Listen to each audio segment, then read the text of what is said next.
If you liked Caveat or Oddity at all for their vibe, you should really consider going to see Hokum. Take it from me, somebody who saw Hokum early and won't shut up about it. You do well to invest in Hokum with your movie dollars. You can tell how serious I am about this by the fact I put the little wind attachment on the mic. I remembered to do that for you, because Hokum's good and you should go see it. But let's talk about the connectivity of all this, through which we will see a lot of footage of Caveat and Oddity, and you'll hear me with a much better microphone, not out in the wind in a parking lot. So expect higher production quality for the bits where you can't see this. Damien McCarthy's Caveat is a modern classic of folk horror. Hokum is more of that in a good way.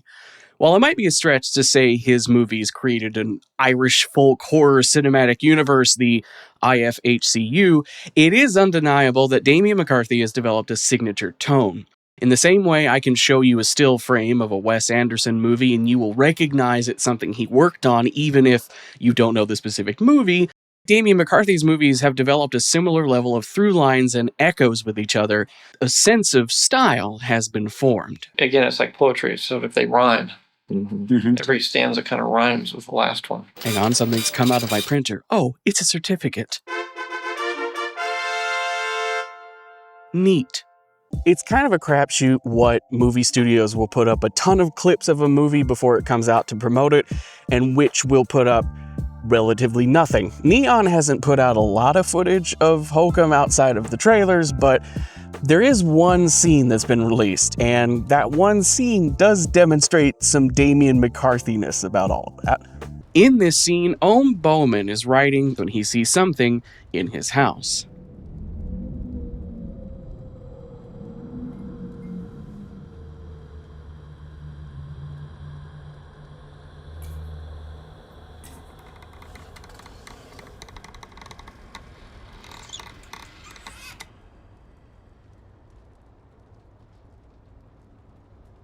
Obviously, the ghost that was on the stairs is going to be behind him. Every rule in horror movie making tells us she's going to be behind that light when he pushes it down.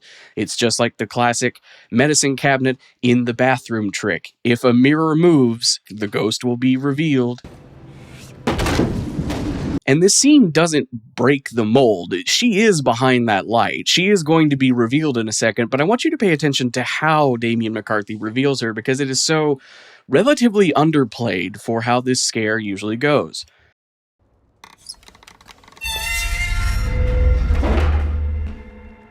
The sound effect to scare you is not that intense. The music sting is relatively underplayed. It's a little jolt in a quiet scene to break the tension, not actively trying to scare you. And for those who watched Caveat and or Oddity, that will make perfect sense, because in Damien McCarthy movies, ghosts are a going concern, but they're not necessarily Scooby-Doo spooky scary. They're just sort of a fact of life. Part of that is the inherently Irish approach to the supernatural, or the idea of the supernatural. People are less resistant to the idea of ghosts than they are to wanting to deal with the fact there is a ghost around. While I don't necessarily think he's intentionally made a cinematic universe of 3 movies in the same world, his one-word horror trilogy is consistent in its lack of characters who refuse to believe in ghosts, or at least Irish characters who refuse to believe in ghosts. Hokum only has the protagonist scoffing at the idea of the supernatural, and he is specifically an outlier because he's the American character in the movie. I could ramble on for 20 minutes about the delicious through lines and similarities between all 3 of these movies, from McCarthy using the intercom system in Caveat for fun stuff in Hokum, to continuing his love of characters holding lanterns like they're on the cover of a mystery novel. But I want to keep this video relatively short and to the point without spoiling much. Hokum is fun. Go buy tickets to Hokum if it sounds fun for you. It probably is going to be fun. Then you can join me in understanding why this donkey dude is oddly endearing, and I kind of look forward to getting merch of him eventually. If you at all enjoyed this and would like to help make more videos like this possible, just a quick reminder that at patreon.com/GavinGWiz, I post all of my written reviews and video stuff early. Every Monday when there's an AMC screen unseen, I go see that secret movie early, which is how all this Hokum talk started.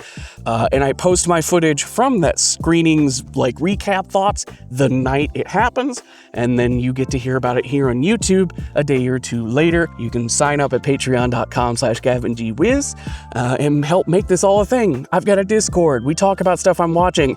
I may be working on a podcast that my patrons get to hear early. Who knows what that could be about? We're doing some fun stuff there. There's some cool people already signed up to the Patreon. You could be one of those cool people.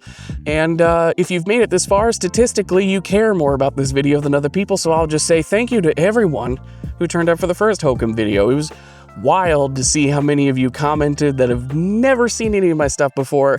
That quickly became one of my most viewed videos, which makes me terrified that this new video about Hokum is going to seem like I'm going back to the well and not that I was genuinely stoked about Hokum and wanted to talk about it some more. I can post receipts from my Google Drive showing I started the caveat Hokum comparison script before that video took off. If we need to, I don't know. But for now, thank you for watching. I very much appreciate all of you. I'm gonna go watch Speed Racer and probably will stand at this exact spot and rant to this exact camera at like 10:30 at night in this parking lot.